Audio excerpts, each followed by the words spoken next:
तो इस चैप्टर का जो पहला लेक्चर था वो चैप्टर के बेसिक से रिलेटेड था, जो काफ़ी इंपॉर्टेंट था आपके लोगों के लिए। तो अब जो है इस चैप्टर में जिसका नाम है केमिकल रिएक्शन एंड इक्वेशन, तो नाम ही है, ठीक है, केमिकल रिएक्शन और उसके लिए इक्वेशन, तो पूरा चैप्टर इसी के ऊपर बेस है।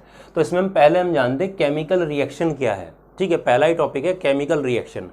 तो केमिकल रिएक्शन भाई वो कोई भी रिएक्शन हो सकती है जो हमारे आसपास जो हो रही है, ठीक है, हमारे आसपास और हमारे लाइफ में रोज़ होती है। जैसे फॉर एग्जांपल दूध से दही बनता है, ठीक है, मिल्क टू कर्ड, ये एक केमिकल रिएक्शन है, केमिकल प्रोसेस बोल सकते हैं इसके, आप केमिकल चेंज बोल सकते हो उसको। या फिर फूड का कुक करना, पकाना फूड को, ठीक है, एनसीईआरटी की एग्जांपल लेते हैं क्योंकि ज़्यादातर क्या है कि एनसीईआरटी से क्वेश्चन बनते हैं, आपके बाहर से नहीं आते, तो उन्हीं को मेनली फोकस उनके ऊपर रखेंगे हम। और जैसे फॉर एग्जांपल और मान सकते हैं रेस्पिरेशन हम करते हैं, ये सब क्या है, ये सब केमिकल चेंज यानी केमिकल रिएक्शन के एक एग्जांपल है। भाई केमिकल चेंज आपने पढ़े होंगे अपने जो प्रीवियस क्लासेस हैं 6, 7, 8 किसी में आपने पढ़ा होगा कि ऐसे चेंज जो क्या करते हैं इरिवर्सिबल होते हैं, वापस नहीं जा सकते, उसको केमिकल चेंज बोलते हैं।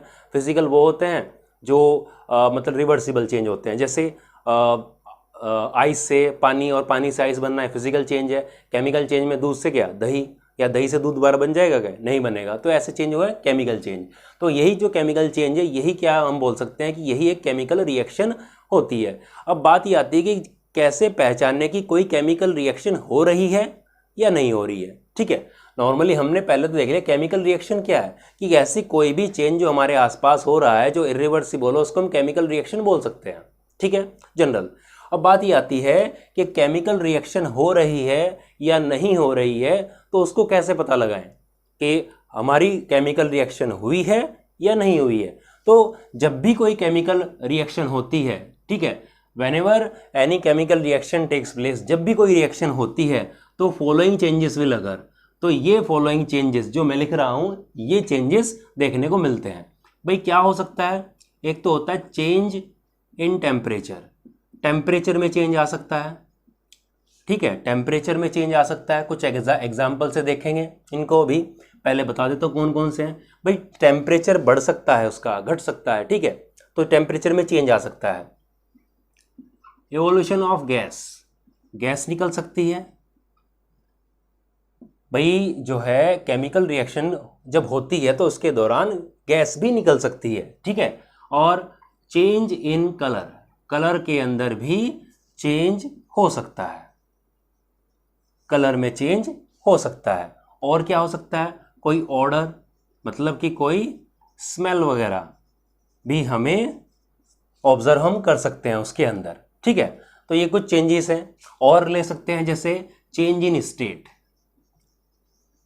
चेंज इन स्टेट मतलब स्टेट मतलब क्या होता है आपके, सॉलिड लिक्विड गैस, यानी कि तीनों स्टेट में से सॉलिड हो, लिक्विड हो या गैस हो, इनमें से आपस में बदल सकता है। जैसे लिक्विड है गैस में बदल जाए, गैस है लिक्विड में बदल जाए, तो स्टेट में चेंज आ सकता है, ठीक है, तो इनको बोलते हैं। तो एक रिएक्शन जब भी होती है, कोई भी केमिकल रिएक्शन अगर होगी तो इनमें से कोई एक चेंज या दो चेंज एक ही रिएक्शन के अंदर देखने को मिल सकते हैं, एक दिख जाए या एक से ज़्यादा दिख जाए। तो जब भी कोई केमिकल रिएक्शन होती है तो एक इनमें से कोई भी एक या एक से ज़्यादा चेंज देखने को मिल सकते हैं। फॉर एग्जाम्पल जैसे फॉर एग्जाम्पल हम मानते हैं कि जैसे एक फ्लास्क है, ठीक है, ऐसे शेप का जो होता है उसको क्या बोलते हैं, कोनिकल फ्लास्क बोलते हैं, ठीक है। अगर नहीं पता है तो बता देता हूँ।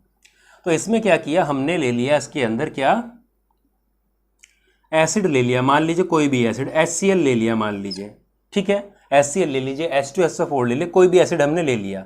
HCl क्या है, एसिड है, हमने लास्ट वीडियो में नाम भी याद किया था, hydrochloric acid HCl, sulphuric acid H2SO4, nitric acid HNO3। अब इसके अंदर हमने क्या डाल दिया, जिंक मेटल डाल दिया, क्या डाल दिया, जिंक मेटल डाल दिया। तो जब जिंक मेटल इसके अंदर डालते हैं तो ये मान लीजिए जिंक मेटल हमने इसमें डाल दिया। जिंक मेटल देखने में कुछ ऐसा होता है जैसे चांदी होती है ना, सिल्वर, कुछ ऐसा देखने में चमकीला होता है, चमकदार, शाइनी होता है, उस कलर का, सिल्वर कलर का शाइनी मेटल होता है, ठीक है। तो मेटल इसके अंदर डाल दिया। अब क्या होगा, अब इसके अंदर क्या होगा, रिएक्शन होनी स्टार्ट होगी, बुर कुछ मतलब बुरबुराहट के साथ में क्या होगा, पता लगेगा कि हाँ भाई रिएक्शन हो रही है। जैसे बबल्स निकलते, गर्म करते, पानी उबलता है, इस तरीके से हल्के हल्के से बबल्स यहाँ से निकलेंगे, ठीक है। तो यहाँ से क्या निकलेगी, एक हमें भाप निकलती दिखाई देगी। वो भाप क्या एक्चुअली में वो गैस होती है, वो गैस होती है, ठीक है, यानी कि वो हाइड्रोजन गैस होती है। वो तो आगे बताऊंगा कि जब हम केमिकल रिएक्शन पढ़ाएंगे तब। अभी तो मैं बेसिक इनके बारे में बता रहा हूँ, चैप्टर जस्ट स्टार्ट किया है, वो आगे की बात है। अभी बताऊंगा थोड़ा हार्ड लगेगा। तो सिंपल, तो क्या निकली, गैस निकली यहाँ से, ठीक है। अब गैस निकली तो हो गया ना, यहाँ पे तो हमने क्या बोला कि एवोल्यूशन ऑफ गैस। तो इनमें से एक ये कैरेक्टर देखने को मिल गया हमें जब केमिकल रिएक्शन हो रही है। और जब आप इस पर हाथ लगाओगे बाहर से तो ये थोड़ा सा आपको गर्म दिखाई देगा। मतलब जब आप इस फ्लास्क पे बाहर से हाथ लगाओगे, टच करोगे इसको, तो फील होगा आपको कि शायद ये हल्का सा गर्म आपको महसूस देगा। तो मतलब क्या हुआ, चेंज इन टेम्परेचर। टेम्परेचर कैसा हो गया, राइस हो गया, टेम्परेचर बढ़ गया है इसका, ठीक है। तो टेम्परेचर यहाँ पे थोड़ा सा क्या हो गया, बढ़ जाता है। और दूसरा क्या, गैस निकलती है। दो कैरेक्टर्स हमने देखे, एक तो टेम्परेचर वाला और एक गैस वाला। तो दो फीचर यहाँ पे क्लियर हुए, एग्जाम्पल से हमने समझ लिया, ठीक है। या फिर अगर आप देखते हैं कि एक फीचर मैं और बता देता हूँ कि एक एग्जाम्पल लेके, कि जैसे फॉर एग्जाम्पल आपने क्या लिया, मैग्नीशियम का एक रिबन ले लिया। मोस्टली एग्जाम्पल मैं एनसीईआरटी का लूँगा आपके, क्योंकि जब एग्जाम्पल आप लेंगे और सिलेबस में भी है तो आपके याद हो जाएगा और काम भी आएंगे। क्वेश्चन इसी के अंदर से बनते हैं, बाहर से कुछ नहीं जाएगा, ये गारंटी है। क्वेश्चन आपके बाहर से नहीं जाएंगे एनसीईआरटी से, गारंटी, ठीक है। अब क्या है कि जैसे मान लीजिए आपके पास एक रिबन है, ठीक है, मैग्नीशियम की एक रिबन है, मैग्नीशियम रिबन है मान लीजिए, ठीक है। उसको क्या है, ये मैग्नीशियम का रिबन है, मैग्नीशियम Mg, ठीक है। पढ़ा था ना हमने कि मैग्नीशियम के ऊपर कितना चार्ज होता है, +2, ठीक है। तो मैग्नीशियम पे क्या किया, मैग्नीशियम को बर्न किया, आग लगाई। और आग कब लगती है, ऑक्सीजन की प्रेजेंस में, यानी कि एयर में हमने इसको गर्म किया। तो गर्म करने के बाद में धीरे धीरे क्या होगा, इसकी जो राख है, ऐश है, वो बन के नीचे गिरने लगती है।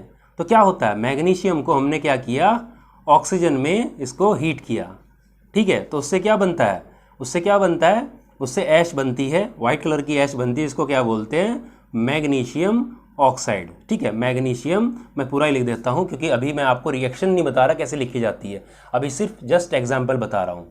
क्या बन गई, मैग्नीशियम ऑक्साइड बन गया यहाँ पर, ठीक है।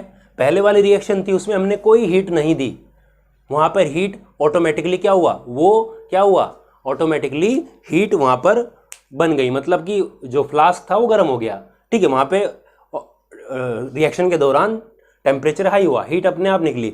और यहाँ पर क्या हुआ, हीट देनी पड़ रही है, ठीक है ना। तो यहाँ पर क्या हुआ भाई, ये पाउडर फॉर्म में आ गया, ठीक है, हीट देनी पड़ रही है। तो ये भी क्या है, एक एग्जाम्पल है किसका, केमिकल रिएक्शन है। क्यों, क्योंकि मैग्नीशियम था, ऑक्सीजन था, कुछ नया बन के आया, मैग्नीशियम ऑक्साइड बना। आगे भी हम इसको यूज करेंगे इस रिएक्शन को। तो ये क्या था, ये थी केमिकल रिएक्शन के कि ये चेंजेस देखने को मिलते हैं जब भी केमिकल रिएक्शन होती है। इंपॉर्टेंट है यहाँ से ये टॉपिक कि क्या, what changes will takes place when a chemical reaction takes place. जब भी कोई केमिकल रिएक्शन होती है तो कौन से चेंजेस देखने को मिलते हैं, तो ये आप लिख सकते हैं इसमें, ठीक है। और ऐसे एग्जाम्पल आप दे सकते हैं कि ऐसे ऐसे एग्जाम्पल होता है। और आगे तो आप बहुत एग्जाम्पल दे सकते हैं जब केमिकल रिएक्शन पढ़ेंगे आप, ठीक है।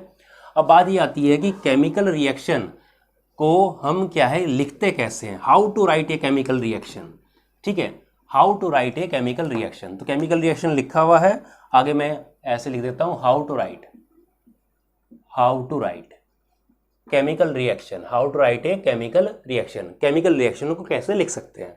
अब फॉर एग्जाम्पल जैसे सबसे कॉमन मैं ले लेता हूं, चाहे भाई मान लीजिए चलो मैग्नीशियम वाली हमने पढ़ी थी वही ले लेता हूं। तो हम लिखते हैं कि व्हेन केमिकल, भाई पूरा लिखूंगा जैसे, when magnesium ribbon is burned in air then magnesium oxide will form.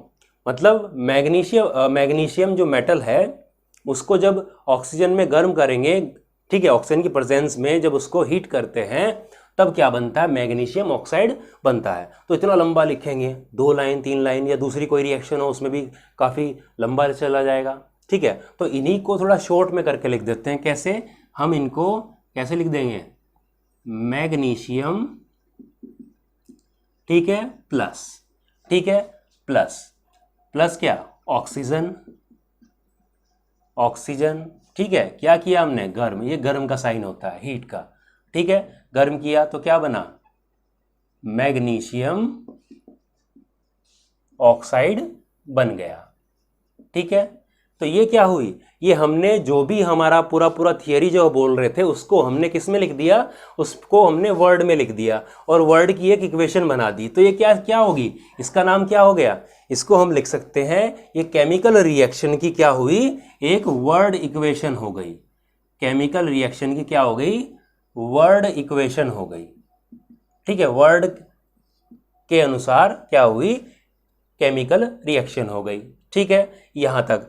अब जब इसको हम सिंबल की फॉर्म में लिखते हैं, भाई ये थोड़ा सा ये भी लंबा है, लेकिन हमें क्या पता है, सिंबल जब हमने केमिस्ट्री में रखे हुए हैं हर एलिमेंट के, तो आपको पता है मैग्नीशियम, मैग्नीशियम में क्या होता है Mg, ऑक्सीजन क्या होता है O2। ठीक है, याद रखा, देखो बच्चे क्या गलती करते हैं, ऑक्सीजन जब लिखा हुआ होता है तो यहाँ पे O लिख देते हैं, हाइड्रोजन लिखा होता है तो H लिख देते हैं खाली। ठीक है, अब क्या है कि ये क्या है, ये एटम है, ये ऑक्सीजन एटम है, ये हाइड्रोजन एटम है, लेकिन आपको क्या यूज़ करना है, आपको यूज़ करना है यहाँ पे मॉलिक्यूल, क्योंकि मॉलिक्यूल पार्टिसिपेट करता है यहाँ पर इस मतलब इस तरह की केमिकल रिएक्शन के अंदर। तो मैग्नीशियम ऑक्सीजन, ठीक है, ये हीट का साइन है, तो क्या बन जाएगा, मैग्नीशियम ऑक्साइड। अब इसकी कैसे बना, पहले ही बता चुका हूँ। देखो मैग्नीशियम के ऊपर कैसा चार्ज होता है, +2 चार्ज होता है, और ऑक्साइड पे क्या होता है, -2 होता है। ठीक है, नहीं पता होगा, पहले उसमें लिखा ही दिया था हमने। ठीक है, पहली वीडियो में, जिसने नहीं देखी वो देख सकता है वीडियो जाके। तो इस चैप्टर की जो पहली वीडियो है, तो +2 चार्ज नहीं लिखा होगा पहले, तो अब लिख लें। और ऑक्साइड, ऑक्साइड के लिए क्या लिखते हैं, ऑक्साइड के लिए होता है ऑक्सीजन के ऊपर -2। अब इनका क्या, ये दोनों के नीचे क्या बेस पे चला जाएगा। अब यहाँ पर ये भी 2 है, ये भी 2 है, तो क्या बराबर हो गया, तो हम क्या लिख सकते हैं, MgO इसको लिख सकते हैं, यानी कि मैग्नीशियम ऑक्साइड बन गया।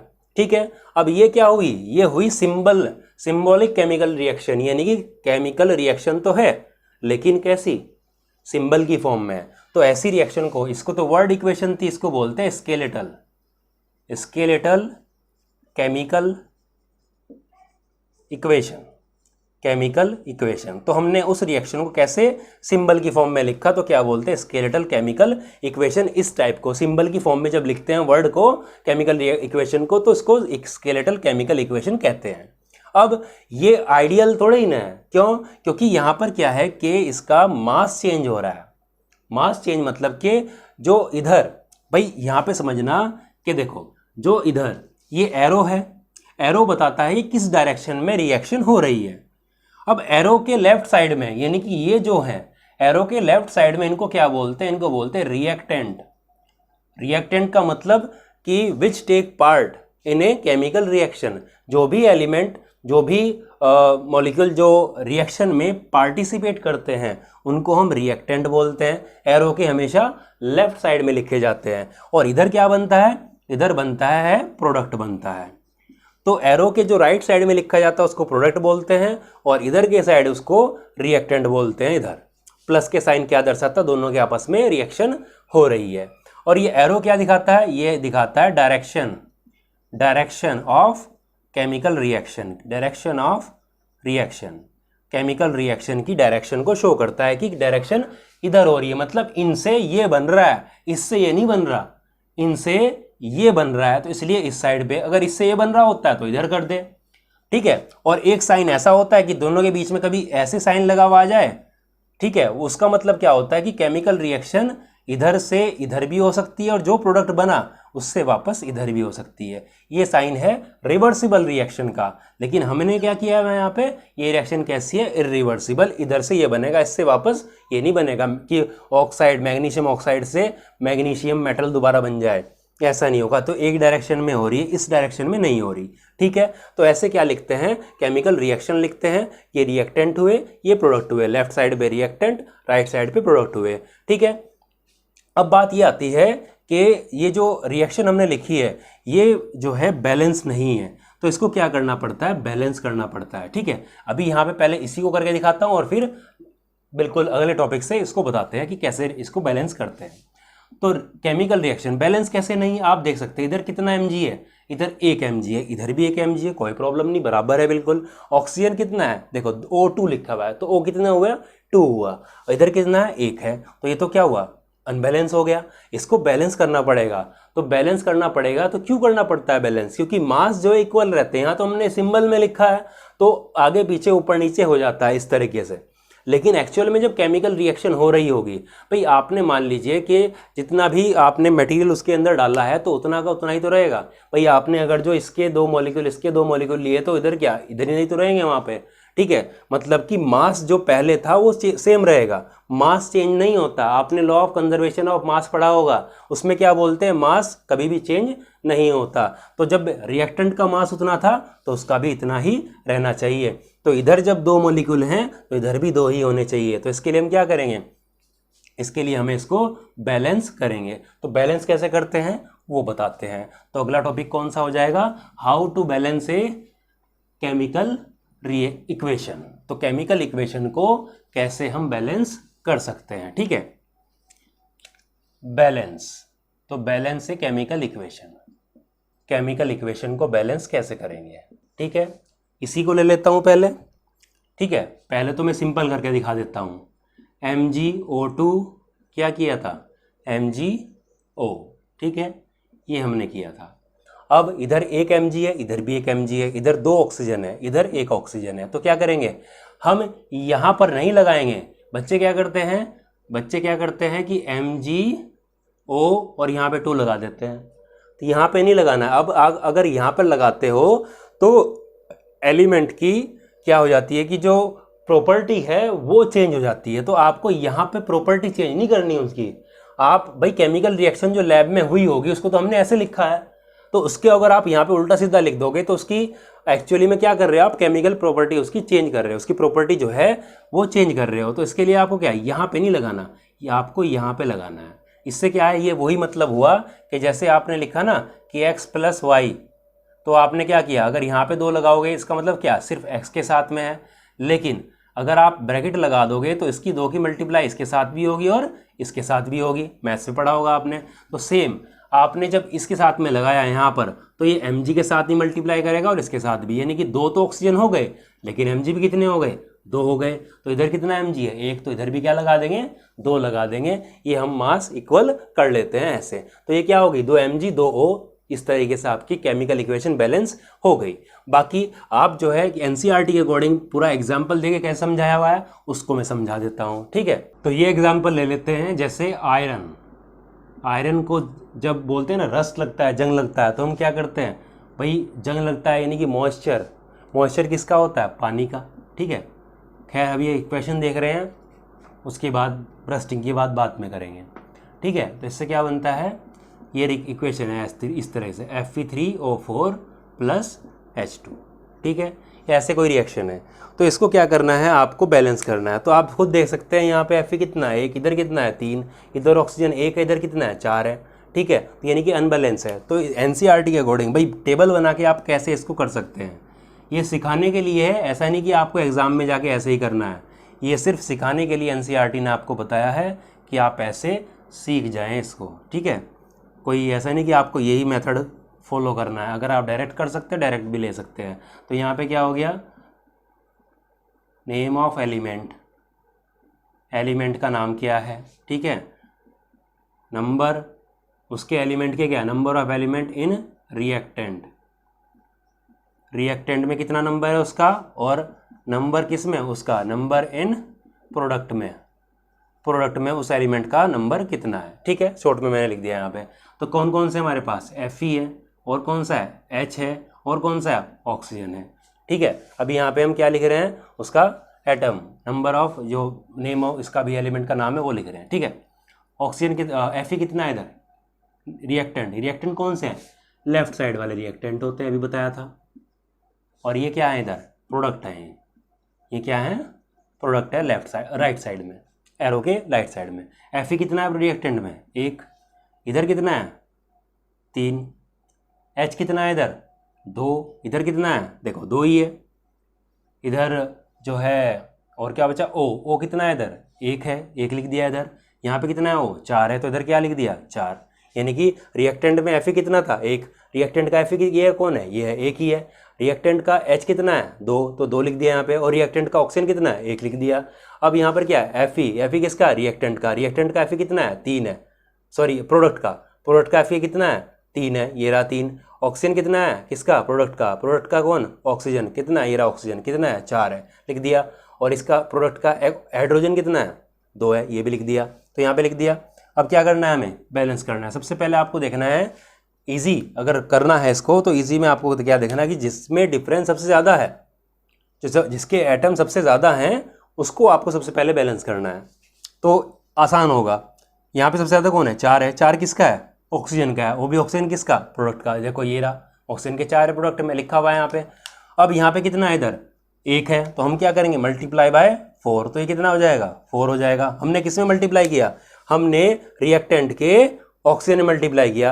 रिएक्टेंट का ऑक्सीजन कहाँ है H के साथ में, और मैंने बोला पहले कि यहाँ पे नहीं लगाना, यहाँ पे नहीं लगाना, ठीक है। कहाँ पे लगाना है स्टार्टिंग, बीच में तो आप घुसा नहीं सकते इसके, तो क्या लगाओगे यहाँ पर लगाओगे। 4 लगा दिया, 4 कहाँ लगा दिया रिएक्टेंट के ऑक्सीजन में, तो रिएक्टेंट के ऑक्सीजन में लगा दिया। लेकिन एक्चुअली में क्या हुआ साथ में कौन है हाइड्रोजन से भी इसका मल्टीप्लाई तो होगा साथ में भाई, क्योंकि जैसे हम करते हैं ना x + y, तो हमने क्या किया जैसे यहाँ पे 4 लगा दिया, तो इसके साथ भी और इसके साथ दोनों के साथ में होगी मल्टीप्लाई, एक के साथ तो होगी नहीं, ठीक है। तो अब ये ऑक्सीजन तो 4 हो गए, ठीक है। अब साथ में जो हाइड्रोजन है इधर किसके रिएक्टेंट का हाइड्रोजन कहाँ है, ये इसमें भी क्या हो गया मल्टीप्लाई बाय 4, तो ये कितने हो गए 8 हो गए। तो आपने क्या किया जब इसके 8 हो गए तो आपको क्या करना पड़ेगा, इसमें इसको 8 करना है तो इसको मल्टीप्लाई क्या करोगे 4 करोगे, तभी तो ये 8 होंगे। तो आपने क्या किया मल्टीप्लाई बाय 4 किया, किस में किया प्रोडक्ट में किया, प्रोडक्ट के किसके हाइड्रोजन एटम में किया, तो ये रहा प्रोडक्ट का हाइड्रोजन एटम ये। तो आपने क्या किया 4 से किया, तो 4 कहाँ पे लिखोगे यहाँ पे लिखोगे, लिख दिया, हो गया क्लियर। तो यानी कि ऑक्सीजन भी 4 बराबर, हाइड्रोजन भी 8 बराबर। अब बचा क्या है आयरन, इधर 1 है इधर 3 है, तो अब मैं क्या करूँ सीधा अगर यहाँ पे 3 से मल्टीप्लाई कर दूँ 3 हो जाएगा इक्वल। तो यहाँ पे रिएक्टेंट का आयरन Fe, रिएक्टेंट का आयरन Fe कहाँ है, ये रहा रिएक्टेंट का आयरन, तो कितना किया 3 से किया, 3 कर दिया। नीचे नहीं लगाना साइड में लगाना ऊपर, ठीक है। तो हमने क्या कर लिया ओवरऑल क्या हो गई जो केमिकल रिएक्शन थी पूरी बैलेंस हो गई है। तो आप इस तरीके से, ये क्या था एक बेसिक मेथड था सिखाने के लिए, ठीक है। और अगर आप ऐसे करना, अगर इतना इस चीज़ को आप डायरेक्टली समझ सकते हैं तो इतना टाइम लगाने की ज़रूरत ही नहीं है, अगर आप इसको डायरेक्टली समझ सकते हैं। कैसे, आप सीधा कर लीजिए, इधर Fe कितना है 3, इधर कितना है 1, तो यहाँ गया 3 लगा दीजिए, ठीक है। इधर H कितना है 2, इधर भी 2 है। ऑक्सीजन कितना है इधर 4, इधर कितना है 1, तो यहाँ पे क्या करेंगे 4, कितना हो गए 4 हो गए, और इधर कितना है 4 ही है, ठीक है।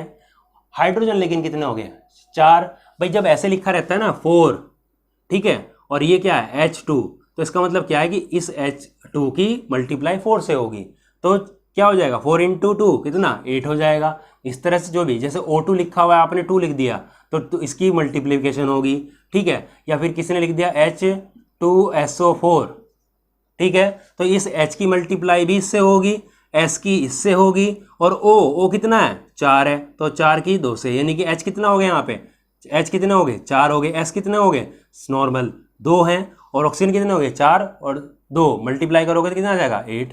तो इस तरीके से इसका मतलब, तो ये जो नीचे लिखा रहता है तो यहाँ पे जो होगा उसके साथ उसकी मल्टीप्लाई अवश्य होगी, कंफर्म होगी, ठीक है। इस तरीके से हम क्या करते हैं मल्टीप्लिकेशन करते हैं इसके दौरान, ठीक है।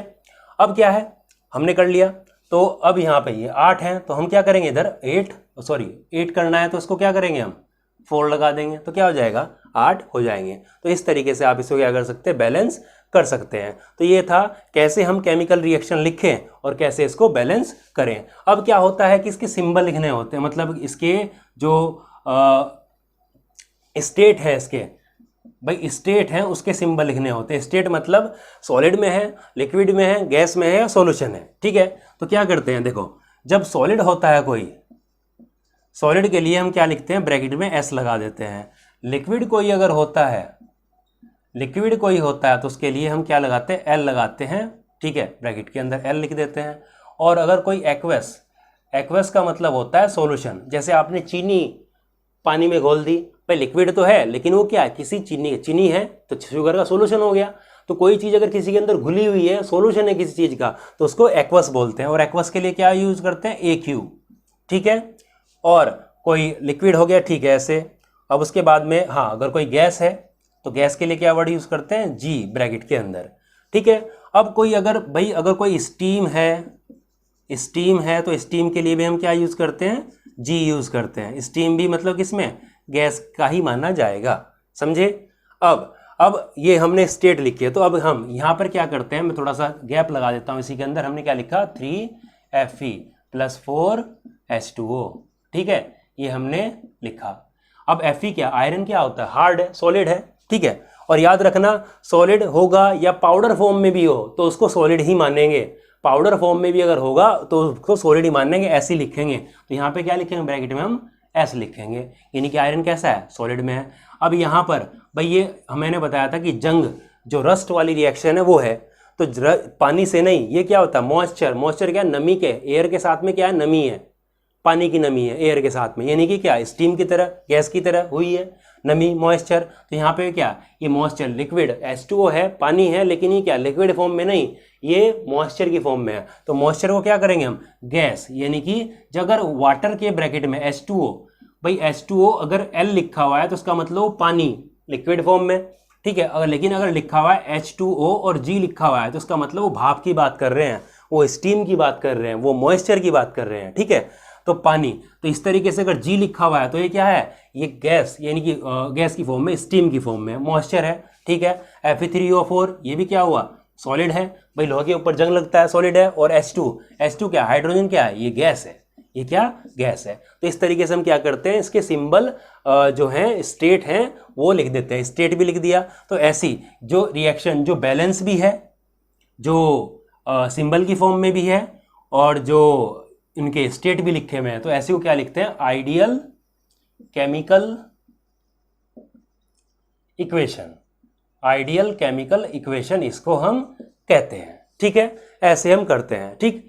अब तो यहां तक हुआ हमारे भाई केमिकल रिएक्शन किसको बोलते हैं, कैसे आप पता लगाओगे केमिकल रिएक्शन होती है, और एक केमिकल रिएक्शन को कैसे लिखते हैं, कैसे उसको बैलेंस करते हैं। और बैलेंस क्यों करते हैं, क्योंकि उनके लॉ ऑफ कंजर्वेशन ऑफ मास के अकॉर्डिंग रिएक्टेंट और प्रोडक्ट दोनों का मास इक्वल रहना चाहिए। इस साल भी इसके ऊपर एक क्वेश्चन आया था, law of conservation of mass assertion reason आया था इसके ऊपर एक क्वेश्चन इस बार का, 2020 में 10th क्लास का, ठीक है, CBSE के अंदर। तो यहाँ तक आपका होप कंप्लीट हो गया हो, आपको समझ में आएगा। कोई दिक्कत हो, डाउट हो तो आप कमेंट करके पूछना, मैं रिप्लाई ज़रूर करूँगा, ठीक है। और इसके बाद के जो टॉपिक होंगे अगली वीडियो में हम इसको क्लियर करेंगे, ठीक है। तो यहाँ तक, और बाकी जो इसके क्वेश्चन है ना कि कैसे बैलेंस करेंगे, उनको मैं क्वेश्चन को खुद करवाऊंगा, और इसी चैप्टर में, इसी वीडियो की सीरीज़ के बीच में ही करवाऊंगा। जैसे ये चैप्टर, ये टॉपिक हो गए तो इन टेक्स्ट क्वेश्चन है वो करवाऊंगा, उसके बाद जो टॉपिक है वो करवाऊंगा, जैसे जैसे सीक्वेंस में आएंगे वो करवाता चलूँगा, और बाद में जो एक्सरसाइज के क्वेश्चन है वो भी मैं करवा दूंगा, ठीक है। तो इस तरीके से आप करना है, और बाकी जो एग्जाम्पल हैं बैलेंस करने के वो भी आप लगाएं। NCERT एक्सरसाइज में 5-6 क्वेश्चन है जो वो आप लगा सकते हैं, ठीक है। बाकी ना हो मैं करवाऊंगा ज़रूर, और ना समझ में आए तो कमेंट करना। Thank you.